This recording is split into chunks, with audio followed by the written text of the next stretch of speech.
అది విపరీతంగా కదిలించినటువంటి వాక్యం. అంటే మనం కులం లేదు అంతా ఏం లేదు అనుకుంటాం, కానీ ఇప్పటికీ భారతదేశంలో కులపరమైనటువంటి దోపిడీయే, కులపరమైనటువంటి అణిచివేతే నడుస్తోంది అనేది మనకు చాలా స్పష్టంగా అర్థం అయ్యేటువంటి కేసు ఇది. చిలకలూరుపేట వీళ్ళు ఎందుకు అంతకాలం ఉన్నారు అంటే వీళ్ళ కోసం ప్రయత్నం చేసేవాళ్ళు లేక, మాట్లాడేవాళ్ళు లేక, అడిగేవాళ్ళు లేక లోపల ఉండిపోతున్నారు. ఈ మధ్యకాలంలో నేను చాలా సందర్భాల్లో అంటే ఆంధ్రప్రదేశ్ హోంమంత్రి గారు అనిత గారిని కూడా కలిశాను 2 సార్లు. అంతకు ముందు హోంమంత్రులను కూడా కలిశాం. ప్రతి ఒక్కరూ పరిశీలిస్తామంటారు తప్ప ఎవరు పట్టించుకోవట్లేదు. 93లో వీళ్ళు జైలుకి వచ్చినప్పుడు, రాజమండ్రి జైలుకి వచ్చినప్పుడు నేను వేరే కేసులో జైల్లోనే ఉన్నాను. అప్పుడు నేను బయటకు వచ్చేసాను, నా జీవితంలో నేనున్నాను, కానీ వీళ్ళు అక్కడే ఉన్నారు ఇప్పటికీ. కాబట్టి కులపరమైనటువంటి ఒక వివక్ష కొనసాగుతూ ఉంది ఈ సమాజంలో.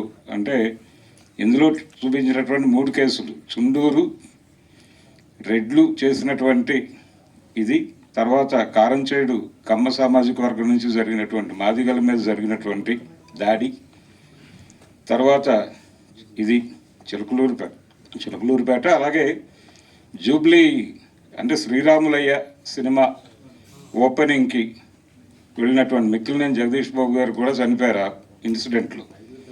5గురు జర్నలిస్టులు ఉన్నారు, వాళ్ళు కాకుండా క్రూ ఉంది. వీళ్ళందరూ ఆ బ్లాస్ట్లో చనిపోయారు. అక్కడ చంపటం అనేది ఇంటెన్షన్. మద్దెల చెరువు సూర్యనారాయణ రెడ్డి పరిటాల రవిని చంపటం అనేది ప్రోగ్రామ్గా, ఇంటెన్షన్గా అతను ఆ ల్యాండ్ మైన్ ఏర్పాటు చేశాడు. అయితే పరిటాల రవి గారి కారు కంటే ఈ మీడియా వ్యాన్ ముందుకు వెళ్ళి అక్కడ ఆ బ్లాస్ట్ జరిగి చనిపోయారు 26 మొత్తం. కాబట్టి ఆ కేసులో ఎవరికి అందరికీ నార్మల్ లైఫ్ వేశారు. ఆ నార్మల్ లైఫ్ వాళ్ళు చేసేసి బయటకు వచ్చేసారు. అంటే విత్ రిమేషన్ వాళ్ళు ఉన్నది గట్టిగా 7.5 ఏళ్ళు 8 ఏళ్ళు ఉండుంటారు, బయటకు వచ్చేసారు. ఒకవేళ నెంబరే కారణమయ్యి, నెంబరే క్రైమ్ అంటే చాలా దుర్మార్గమైన క్రైమ్ అని చెప్పడానికి నెంబరే కారణమైతే మరి వాళ్ళు ఎందుకు బయటకు వచ్చేసారు? ఒక జడ్జిమెంట్ ఉంది. నేరం తీవ్రతని మనం ఐడెంటిఫై చేయాలంటే చంపిన విధానం తప్ప నెంబర్ కాదు అని. అయినప్పటికీ వీళ్ళు ఇప్పటికీ లోపలే ఉన్నారు. సమాజాన్ని నేను రిక్వెస్ట్ చేస్తుంది ఏంటంటే, ప్రతి ఒక్కరూ వీళ్ళు ఎందుకు బయటకు రాలేదు అంటే, వాళ్ళు చేసింది తప్పు కాదని వాళ్ళు అంటం లేదు, తప్పే, మేము తప్పు చేశాము అని వాళ్ళు బాధపడుతున్నారు. కానీ జైలు డిపార్ట్మెంట్ అనేది కరెక్షన్ డిపార్ట్మెంట్ కదా, వాళ్ళు సంస్కరించబడి బయటకు వచ్చేయాలి కదా. ఎందుకు ఇంతకాలం జైల్లో పెట్టుకోవటం వల్ల ఏమిటి ప్రయోజనం? గాంధీ గారిని హత్య చేసినటువంటి వాళ్ళు కూడా 14 ఏళ్ళకి బయటకు వచ్చేసారు కదా. గోపాల్ గాడ్సే వీళ్ళందరూ, నారాయణ ఆప్టే, అలాగే గాడ్సే మాత్రమే ఉరిశిక్ష పడింది, మిగిలిన వాళ్ళు లైఫ్ చేసి బయటకు వచ్చేసారు కదా.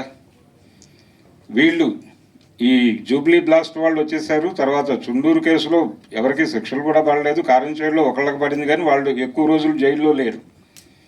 అంటే కింది కులాల మీద జరుగుతున్నటువంటి దాడుల్లో జైలుకి వెళ్ళిన వాళ్ళు ఎవరూ కూడా ఎక్కువ రోజులు ఉండటం లేదు. వీళ్ళని మాత్రమే ఎందుకు పెట్టు కూర్చున్నారు అంటే, ఇక్కడ మాత్రమే ఎందుకు ఈ వివక్ష నడుస్తోంది అనేది సమాజం ఆలోచిస్తుంది.